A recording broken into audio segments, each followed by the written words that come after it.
What's going on, everyone? Welcome back to the Snowcast Sports Talk Podcast. It's been a minute. Episode 70. Joined here by my co-host Matthew. Matt, how we doing today? Doing great today. We got a lot of free agent football signing to talk about. It's been a crazy couple of weeks. It really has been. I want to address, guys, I've been trying to do a podcast for a while, but Matthew just keeps messaging me like, hey, I can't do today. Hey, I can't do today. Hey, I need to push it out. Hey. Sure. I just want everybody to know he's just saying it smiling because it's been the opposite. It actually has been the complete opposite. So I just have been like in a total work craziness, life craziness, and it's hard to motivate myself to come and do a podcast and give 100% here. For anyone who also watches the Snowstorm stream, you'll notice those have been lacking as well. But enough of that. I figure what we could do is talk about some big free agent signings, and we can talk about both of our teams, because I think both of our teams have had some pretty interesting things happen. We can give some opinions. And I guess what I'm going to do is like kind of move in chronological order here. So let's just start with the first big move that actually dropped in free agency was Derek Carr going to the Saints. Yeah, wow. Yeah, I guess it really has been a minute since we've done one of these podcasts. But yeah, that was the big first signing that happened, which at first I was weirded out because I didn't get why the Bucks really didn't try to. They get couldn't Derek pay Carr. him, Matthew. They couldn't pay him. Yeah, and that's eventually that, like when I heard that, I was like, why didn't, like, if I were the Bucks, like, you've had so much luck with old quarterbacks, you still have that team sitting there, like, you do good with Derek Carr. But after looking at the Saints roster, people like Chris Olave, and they have a pretty decent defense. Michael Thomas, if he's healthy. Michael Thomas, if he's healthy. I can't name a lot of the defensive players on the Saints because I don't know a lot about the Saints, but I do know they have a pretty decent defense. So I think it's like a, not that we said we were going to give gradings to these or anything, but that's like a B. Like, it might work out. If Derek Carr can show up, then yeah, it could be interesting. I think we're going to talk about a lot, like, mediocre quarterbacks going to teams that had mediocre quarterbacks. I think Derek Carr is one of the exceptions where the Saints actually did improve. I think Derek Carr is substantively better than Jameis Winston or Andy Dalton, who was their quarterbacks last year. And to stay on the Saints, they also signed Jamal Williams from the Lions. He was such a great Lion. I'm a little bit upset about that. They didn't want him, man. But it's like the Saints, now you got a cornerstone quarterback for a few years at a very good deal, by the way, about $37.5 million. And then you have now a keystone running back who's a very talented running back. So, that should bolster your offense with, like you said, Chris Olave, Michael Thomas. Their offense needs to come together, and that defense needs to come together. The final thing I want to say about the Saints, Matt, then I'll let you close on this, is just the Saints have the ability to make the playoffs solely because of the division they're in. Their division is so weak that it should be theirs for the taking. Yeah, I agree, and I think that's what made Derek Carr very, very interested. I also read another thing that the Saints reached out to him, and he had a meeting with the Saints before the Raiders. He was even done with the Raiders, and I think that meant a lot to Derek Carr because they were interested even before the Raiders kicked him. Yeah. And then all of a sudden, everyone's interested now. But the Saints were like, no, we like you. Which, again, Derek Carr's stats behind the worst defense in the league aren't horrible, so I'd be excited to see how Derek Carr does with a better team. But that leads to the last question about this: is what happens to Jameis Winston? I remember watching Drew Brees'. Yeah, he signed with the Saints. He's there for another year. He's there for another year. I haven't heard that yet. They let Dalton walk, and they kept Winston. Gotcha. That's interesting. I'm so curious to see what Winston thinks of all this, because I just remember watching Drew Brees' last game and him going over and talking to Winston, and it really looked like Drew Brees was talking to him like, hey, this is your team now, man. You got to guide these people. You got to win. Like, you got to do this. And it looked like Jameis was like maturing and getting better, but that just... Well, it was also injury for Jameis. I remember him getting his leg snapped against the Bucks the year Tom Brady... Maybe it was the year before last. He got his whole leg snapped. So it's tough, but I think the Saints, they got to make a move, so kudos to them. Non-quarterback move, but I thought puts a team over the edge, is Jalen Ramsey going to the Dolphins. As a Patriots fan, how do you feel about that?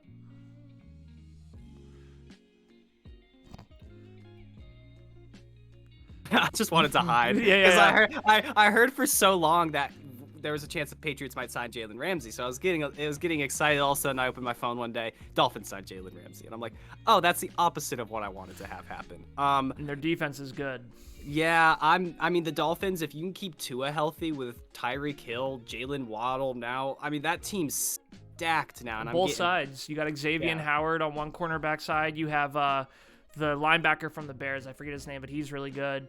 And now you have Jalen Ramsey. And the other thing is, low-key, there'll be some signings I'm going to talk about that no one's going to talk about, but I want to bring up. Mike White is a substantially better backup quarterback for the Dolphins. Yeah, no. And Teddy huge. Bridgewater really... He did not look good last season on the Dolphins. No. They needed something better than that.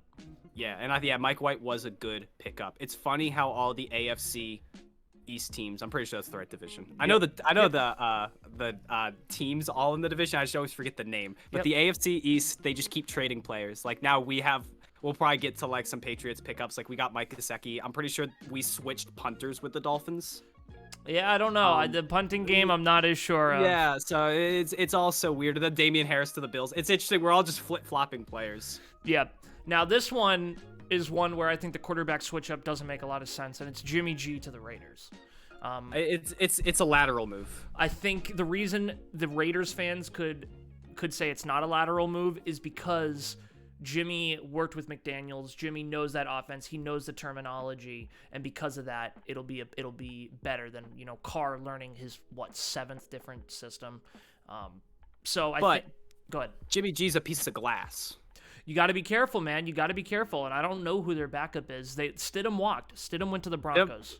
Yeah, Stidham went to the Broncos. Who is their backup? I don't know, but they'll probably draft someone. They're in the top 10 for drafts.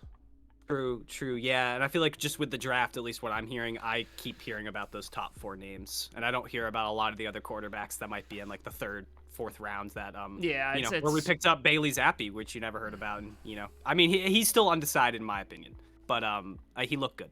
Yeah. The 4 quarterbacks, I think the Raiders might try to grab one, but the problem is you have the Panthers, who will clearly take one, the Colts, who will clearly take one, the Texans, who will clearly take one. So Raiders, I think they're at 9 or 10. Is there going to be anyone left at that point? So we'll have to see. But I think Jimmy will be an improvement if he can stay healthy. I think, there's always this argument like Jimmy's a winner. Jimmy's not a winner. The 49ers are a winning team. Jimmy's not a bad quarterback, but Brock Purdy, who was the last pick in the draft last year, got them to the NFC Championship game.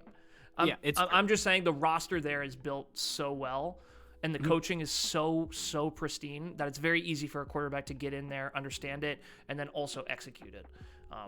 So totally, I agree. I'm excited to see what Trey Lance can do. Although I'm a big Purdy fan, just well, I think Lance might still be hurt, or Purdy might still be hurt by the beginning of the season. So that kind of leads to another underlined signing. Sam Darnold went to the 49ers as well. Oh yeah, that's right. I did read that. I forgot about that. So that one is one of those ones where if those two guys are hurt, or if they get hurt, Sam Darnold has all the talent in the world. He's young. Again, if Jimmy G can do it, I believe Sam Darnold can probably do it. I agree, and he's someone I definitely don't have high on any quarterback list, and I might say Jimmy G is better, but again, I really don't know in all honesty, and it would be interesting to see Sam Darnold play really well, because I remember he was drafted so early. Number 2. 2018? Number 3. Number 3. It was Baker Mayfield, Saquon Barkley, Sam Darnold. That's right. Yeah, and it just like with the Jets didn't work out, the Panthers didn't work out. I don't really. Poor Sam Darnold. You could argue the two worst teams in the NFL over the past 4 years were the Jets and the Panthers. Yeah, exactly. And I have nothing for or against Sam Darnold, so I hope the guy does good. Yeah, I do too. I would like to see it. John brought up something interesting. NFC South quarterbacks all switched spots. So Andy Dalton went from the Saints to the Panthers. Baker Mayfield went from the Panthers to the Bucks. And then there was another one too. I'm not gonna remember it now. Yeah. I do remember John saying this. Oh, wasn't it PJ Walker? Did he go to the Falcons? Yeah, PJ Walker went to the Falcons from the Panthers. Yeah, right. So there was all these switch ups. So the one is Dalton's now on the Panthers, but they'll take a quarterback number 1. Right. One of the big ones, I'll talk on this one here. The Giants traded for Darren Waller, who, by the way, is 30. You were right, Matthew. Remember we talked on the phone? You're like, he's a little bit older. I'm like, no, he's 26.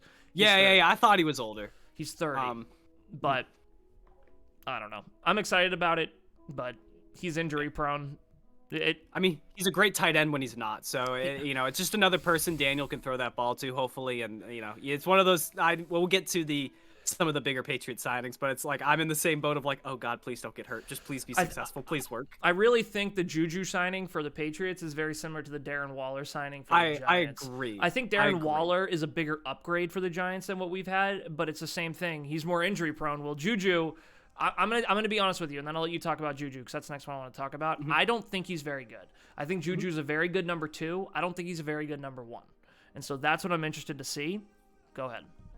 Yeah, I agree. I think that signing I really hope that isn't like the big signing we've all been waiting for as Patriots fans to help our offense. I hope it isn't just Juju Smith-Schuster. I am actually happy with the signing, because it was one of the first things we did, and one of the first things we did was sign a wide receiver. So I was just happy. I was like, all right, that's what we needed. After we dropped Jacoby, it was like, we need a wide receiver. And Juju, there's nothing, like, he's not amazing, but he's not bad.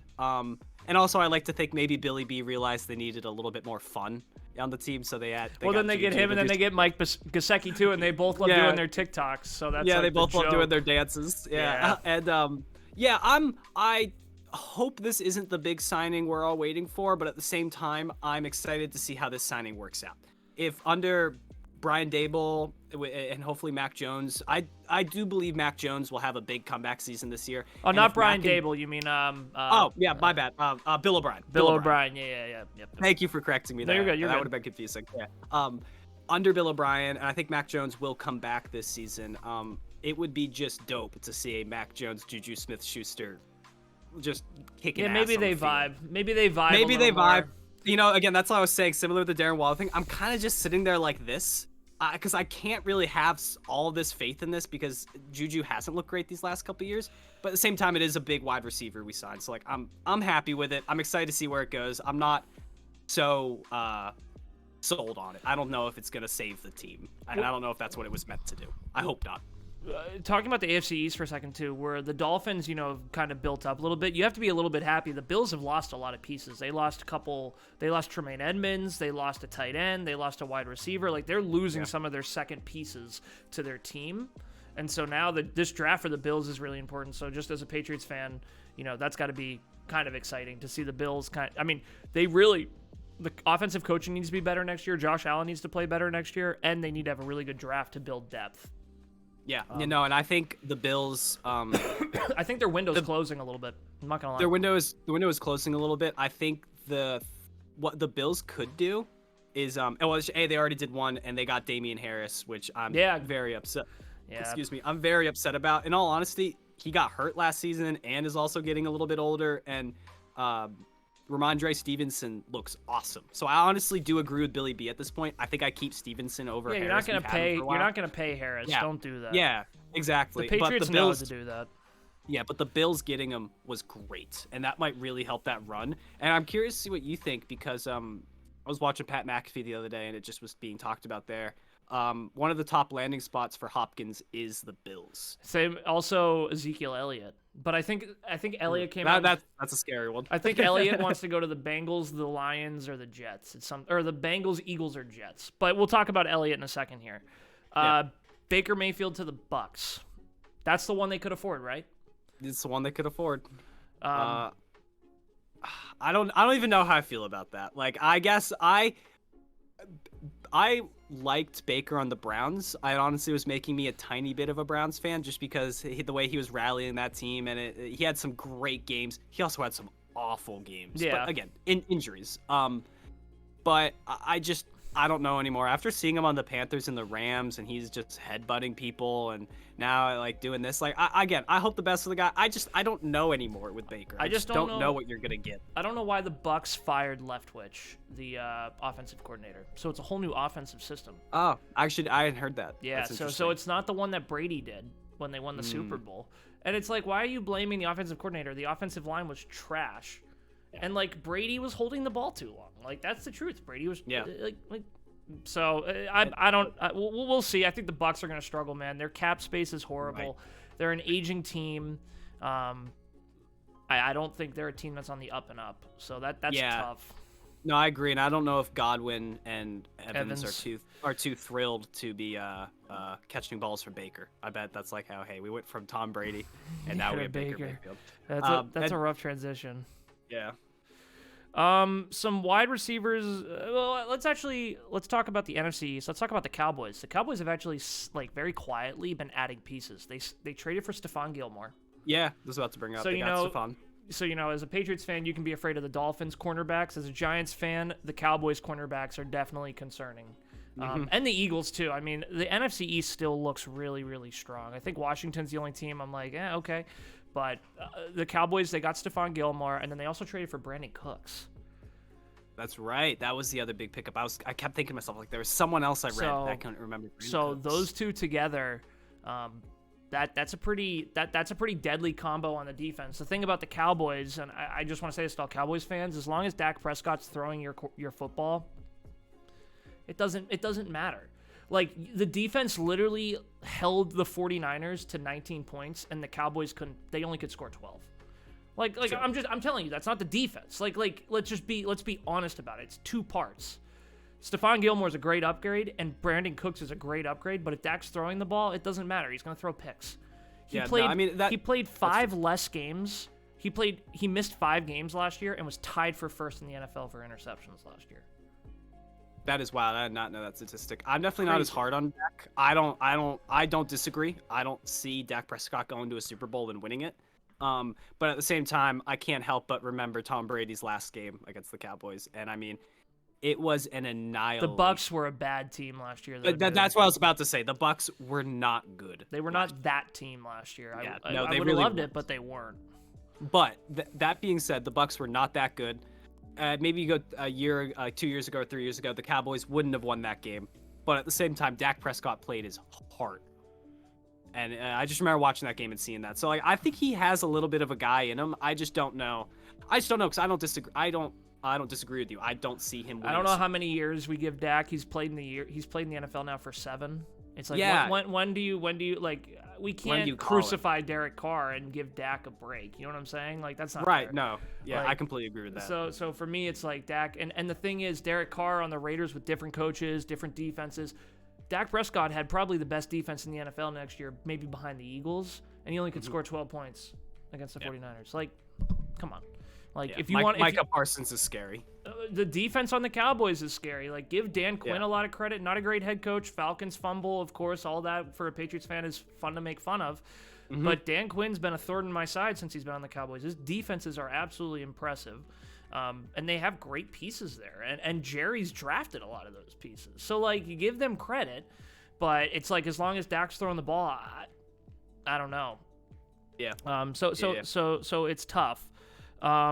Another kind of interesting one was Adam Thielen going to the Panthers. That was personally my number one choice as a wide receiver. I wanted to come to the Patriots. That was like, if there was one wide receiver that someone said, Matt, who do you want? Adam Thielen. I think he just would have been a great Patriot. I just feel like he would have. When I read that signing, you guys love white guys. You guys love white guys. You love white wide receivers. Hey, don't forget Randy Moss. Man was a legend. He didn't show up till later in his career. He was a Viking for most of his career. Does that not sound like Adam Thielen? Yeah, fair. Well, good point. I walked into that one. Let me look at some other. I'm looking through Instagram here, just looking at some of the other signings. I mean, so like, there were teams that lost a lot of pieces. So yeah, I just want to touch on that quickly. And they're always good teams, right? Because good teams, their players have high value, and then they want to go make their money. So, you know, the Bengals lost a lot of pieces on defense. The Bengals lost both their safeties. The Eagles, they lost a few pieces on defense. Like, they lost C.J. Gardner-Johnson. They lost a couple other players that were really good. I think Miles Sanders is gone. Where did Gardner-Johnson go again? He went to the Lions. That's right. That was a good pickup by them. That was a great pickup. The Lions have had such a sneaky offseason. They've picked up some pieces. Losing Williams sucks, but the Bills, I think, have lost a lot of pieces. And then Bengals, Bills, Eagles. I think that really may have been it. I think those are the three teams that lost a lot of pieces. Yeah, I was just thinking. I can't think of anyone else off the top of my head right now. So now that we spent the first 20 minutes here going through, the total NFL, let's talk about the Giants and the Patriots a little bit. And so if you want to start first, tell me some of your favorite moves your team has made and tell me some of your least favorite ones. And if it's a rehash, that's okay. You can explain it in a little more detail. Totally. I think everything I said about the Juju Smith-Schuster signing, like, I don't need to repeat, but I am overall excited about that. I'm excited to see what happens from it. It might just end horrible and we drop him after a year and then someone else is going to pick up the contract, and it's whatever, I guess. But that would make me upset. But I would love to see Juju Smith-Schuster pop off on the Patriots. I also really like the James Robinson signing from the Jets. He started on the Jags and was pretty decent on the Jags, but then they got who's their running back? Etienne? Etienne. Yeah, he was hurt his whole first year. Right. So the second he got healthy, the Jags just started running with him, and Robinson got traded to the Jets while he was hurt, and then didn't play a lot. So I was cool to see that pick up because I think he's a really good running back, and I think Billy B just knows how to develop running backs to their best extent, like as we've seen as a Patriots fan. Yeah, then he'll drop him before he has to pay him a cent and go to the next one. Oh, of course. Yeah. And I was really excited about that one. And same with the Mike Gesicki signing. I hope I got that last name. Yeah, Mike Gesicki's super underrated. I felt like agree. I wanted the Giants to pick up him over Waller. I didn't think Waller was an option because he just signed a contract with the Raiders last year. Interesting. I didn't know that. I thought Gesicki was a super underrated tight end. I think he's really good, especially when you guys dropped. What was his name? You traded Jonnu Smith, and we were paying him more than anyone, I think. And he really. You go look at his highlights and you go see those great two amazing plays. Yeah, struggled. It just wasn't worth it. So I was happy to see us get rid of him and pick up Mike Gesicki. And same with Damian Harris. He was just getting older. He looked good last season before he got hurt. He didn't look great. He didn't look like he did 2 seasons ago. And I mean, hey, remember that game Mac Jones threw 19 yards and Damian Harris ran through that Bills defense? They didn't forget. Trust me, they didn't forget. They were like, we want him. We want him. I think the move that makes me the saddest is losing Damian Harris to the Bills. I'm not against losing Damian Harris. It hurts. It's the fact that he's going to be on the Bills. Trust me, that's like James Bradbury on the Eagles. It hurts me every time I see it. Just is like... like stop. I don't want to. It's not fun. I don't want to do this. Yeah. You fall in love with these guys and you hate the other team, but to them it's business and to you it's personal. Yeah, exactly. It's always personal. But overall, I think the Patriots still need a couple more weapons on offense. I still think they need to do one last signing, or maybe this is someone they get in the draft that they have not really said that they're going to do yet. I don't know. We just need one more weapon on offense because just signing Juju and having Juju Smith-Schuster along with Gesicki, Devontae Parker, Gesicki, Jacoby. That's a pretty good little. Not Jacoby. Tyquan Thornton. Yeah, it's a good group. But again, the big question still and goes back to Mac, which I do feel like he will have a better year than he did last year. But he has a real offensive coordinator. He has some weapons. Yeah. It'll be a better year for sure. Yeah, I think overall this year just has me interested. I think I'd like one more offensive signing, and then I'd be like, okay, I am happy and I'm excited to see where these Patriots go. But overall, I've been generally happy. I still want just a little bit more. Fair. So from the Giants, the biggest thing, so I'll start from the bad. We lost 2 offensive linemen, Nick Gates and John Feliciano, our 2 centers. So right now we're literally a team without a center. So that's a little scary, and Giants fans know this just as well as I do. The offensive line has always been our problem. We've actually always had like a pretty good slew of weapons, but because the quarterback has no time in the pocket, it doesn't matter. A great example of like seeing this happen with teams that are actually, competitive is the Bills and the Bengals. Like you take away Josh Allen's offensive line and look at that game. It was 27-10. They couldn't run the ball, and you just shut down Stephon Diggs, and that's the end of the game. So the Giants losing 2 offensive linemen really hurt, and then Julian Love went to the Seahawks. Julian Love was like a homegrown New York Giant from 2019. He was like a 5th-round pick, but he kept getting better and better and better, and last year he got a captain's badge. He led the team in tackles the past 2 years, and the Giants actually offered him a better deal at the beginning of the season than what he got with the Seahawks, but because Julian Love's representatives thought, no, that's not going to be the value on safeties, like we'll be able to get him more money somewhere else, They screwed Julian Love. And so that one hurts. Like, again, when you see like a homegrown Giant that's really competitive and a leader leave, it's heartbreaking. But we have pieces to, we have Xavier McKinney, who's far better, and then we also have Dane Belton, who's a rookie coming into his second year. As for signings, Darren Waller's cool. I love it. I hope he can stay healthy. Super. I really think he's a top 3 quarterback when healthy. I think the only 2 quarterbacks I'd say are more talented are Kittle and Kelsey. Yeah. And I think Waller could be really good. And then the Giants have had like a lot of yesterday we signed Jamison Crowder from the Bills, and he was on the Jets before that, the wide receiver. Yeah. A shorter guy, so he should be pretty good. We signed Paris Campbell from the Colts. Yeah. I like Paris Campbell. I actually but again, he needs to stay healthy. If you look at his history, he's been injured a lot.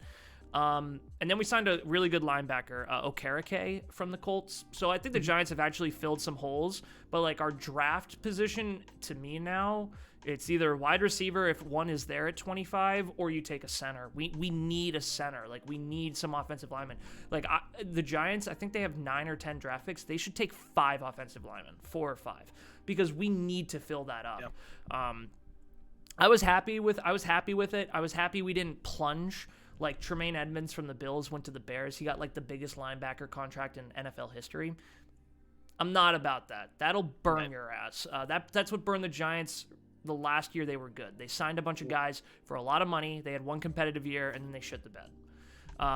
So, the 2 teams to watch for that, by the way, are the Jaguars and the Falcons. Those are the 2 teams that have spent the most, besides the Patriots as well, in free agency over the past couple of years. So it'll be interesting to see how that plays out, because there's different philosophies in football: build through the draft or build through free agency, and then complement through the draft. I personally and end up like the Rams. Yeah, the Rams say no drafting, just trading and free agency, and that's it. But it's selling your soul, right? How many years are the Rams going to be bad now because they have no draft picks and no money? It seems like it's going to be an eternity. Yeah, it's going to be at least 5 years, probably more like 10. So that's what's tough. But I think the Giants' free agency was really good. We filled up the linebacker position. We have a lot more at wide receiver, so when those injuries, as they always come for Giants fans, or they always come for Giants players, we have backups to supplement. And we signed a lot of guys that I wanted to keep. We signed Julian Love. We kept Saquon. We signed Daniel Jones on a much more team-friendly deal than I actually realized. So I'm looking forward to it. The draft is going to be just really, really important. This is probably the most important draft for Joe Schoen. Last year was important. Those guys need to step up, but it'll be good. Yeah, you just got to kind of hope it keeps going like this. One of the things I want to talk about with Matthew, I'll bring it up here, but then we'll have to talk about it off stream, is the Giants play the Patriots this year in MetLife. Oh, yeah. We got to get tickets to that. We should get tickets to that game. That'd be a ton of fun. The Giants fans are honestly really nice, so they won't be like annoying.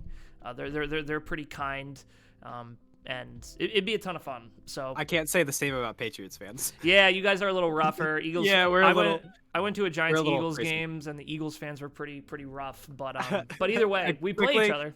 Quick thing about the Eagles real quick is like the Patriots are my team. I'm from Massachusetts, but because I went to school in Philly, like I just have a little bit of Philly love. So Eagles my number 2 team, they're my NFC team. I love rooting for them. But the only Eagles jersey I've ever wanted was a Gardner Minshew jersey. He's gone. And now that he's not on the team, that jersey's going to go down in price. I can finally get one. Yeah, you should be able to buy it. Yeah. He'll be a great backup for the Colts. That's another one. Like, the Dolphins with Mike White. Getting Minshew as a backup, he's a great backup. And then the Eagles getting Marcus Mariota seemed like a decent move, because he plays just like Hurts. He's just not as good. Yeah, right, exactly. So yeah, it seems good. And I do hope Minshew starts week 1 for the Colts, depending on who they pick up. Their new draft pick might not be ready, and Gardner Minshew is just such a goofball. I enjoy that man too much, so I'm excited to see if he gets a starting spot and starts to kick some ass. So Minshew mania is always a good time. Final point: the Aaron Rodgers stuff. It's finally and the Jets. Well, let's just acknowledge that in his darkness retreat, he only needed to wipe twice. Yeah, so many weird things. I've never rooted against a person more. I just don't like Aaron Rodgers. But what's funny is the reason he's not a Jet, for anyone who doesn't know, is because the compensation between the 2 teams can't be agreed upon. Because the Packers obviously want the Jets pick at number 13, and the Jets are like, you don't want him. You've traded everything away. Why would we give you a pick? Like, you can just keep him and pay him $60 million. We don't care. And so the Packers are like, they're just trying to get something out of it. Hopefully in the next couple days. But now there's rumors Odell is going to go to the Jets as well. Yeah, no, I have been hearing that. And, I kind of hope, at the same time, I don't think it's going to happen, but I would hope potentially OBJ is that last Patriot signing. But that'd be awesome, but you don't, yeah. It would just be an exciting thing, but I don't know how it would play out. I haven't seen him play in so long that like as a Patriot, who knows if he's good. As a Patriots fan, if Aaron Rodgers goes to the Jets, are you like really concerned, or you think it's more like a Russell Wilson of the Broncos thing where it's like, we'll see? In all honesty, I'm not that concerned. Because it's that the Jets. That being said, yeah. That being said, though, the roof for my concern is pretty high. Like, it could keep going. And if Aaron Rodgers just decides to pull one of his MVP seasons on the Jets, and you have Sauce Gardner, Breece Hall, you have a lot of Garrett people Wilson. On that team. Yeah, you have so many people. They got Allen Lazard for 4 years. Yeah, if Aaron Rodgers could show up, and luckily he's not a great leader, so he wouldn't pull the team together. But if they could figure out how to pull that team together, I don't. It could be really bad for my division and the Patriots and the Bills and the Dolphins. It could be bad for all of us. But, I'd argue you guys have the best division. Yeah. At this moment right now, yeah. Before it was you guys. It was the Giants, Cowboys. Yeah, the West, Eagles. the AFC West is good too. The Raiders, Chiefs, Chargers, and Broncos could still be. Chargers are cursed, and the Raiders are. And the Broncos can't win to save their life. Yeah, yeah. But what was I gonna say? With the Jets, the AFC East will. Oh be... yeah. In all honesty, at this point, I'm not so excited. If the Jets sign Aaron Rodgers right now, I personally think we will still beat them once in the regular season. Yeah. Twice I'm not positive about. I need to see how crummy he is, because he looked terrible last season in my opinion. I'm telling you, now awful. He does have his old offensive coordinator there though, so it's not the same as Russ, where he has to learn a whole new system. So right, no, that's very true. So many moving parts. Yeah, and then all he has to do is go to the Vikings and then go down to Mississippi and commit some fraud, and him and Brett Favre will be in prison together. I mean, that's the next logical step, right? Well, he has to be a Viking for a little bit, get injured, get kicked out, retire, come back, get retired, come out, and then go do some weird stuff down in the South. Yeah. Crazy. Well, I think that, unless, Matt, is there anything else you wanted to discuss here? We're right about the time. Nah, I think that was everything. Other than I think the two biggest fleeces, the two teams who got fleeced were the Panthers giving DJ Moore and the first round pick, getting the first round pick, giving DJ Moore to the Bears, and potentially Daniel Jones in a $160 million deal. Can I explain to you that deal? Yes, yeah. Go for it. I was just doing that to get a reaction. Get it? Fair enough. So it's only $82 million guaranteed in the first 2 years. Mm-hmm. So after 2 years, they can get out from it, and they don't owe him anything. Gotcha. A lot of it's incentive based, so he has to be able to play and perform. So cool. All right. It's good the Giants at least they didn't just fully commit, because it's still a little scary. Although he did look great last season. I agree with you. Trust me, I didn't want to hitch our wagon to him at 4 years guaranteed, full 4 years, which it's not. Yeah. But and then the other thing too is we wouldn't have been able to sign a Darren Waller without this contract. So it's like and the thing is the thing I'll tell Giants fans, you weren't going to get another quarterback unless you want to bring in Baker for $8 million. And is Baker an upgrade? I think Daniel Jones is way better than Baker Mayfield as of last year. But you can shit on it all you want. Mac Jones will play 2 bad games. You guys will be begging for Zappy. He'll come in and get his ass handed to him too. You'll have Juju Smith and Gesicki making freaking TikToks, and Bill Belichick's going to walk around with a freaking rag around his stomach calling it a shirt. All right, so let's just be easy here. Well, Josh Allen, Tua Tagovailoa, and Aaron Rodgers rail you all year. All right, so let's just wait till Daniel Jones runs head first into someone else, gets a concussion, God and then damn it. Saquon Barkley just snaps his leg and is done. I can't argue Daniel Jones. You need to learn how to fall, but there's no one worse at falling than Tua. Yeah. So I mean, in all honesty, Mac dark humor, is also up there. Have you ever seen Mac slide? But he knows when to. He got that baseball slide. It looks he okay, does, actually. He does. I'm going to give Mac a little credit. Funny. Yeah. It's very funny. But either way, thank you all very much for listening. Matt, thanks for joining me. We'll be back next week discussing probably more free agency craziness and probably something else too. Maybe some grades or something. I'm not sure. We'll figure it out, though. We'll figure it out. It's always a pleasure. Have a good day, everyone. Peace.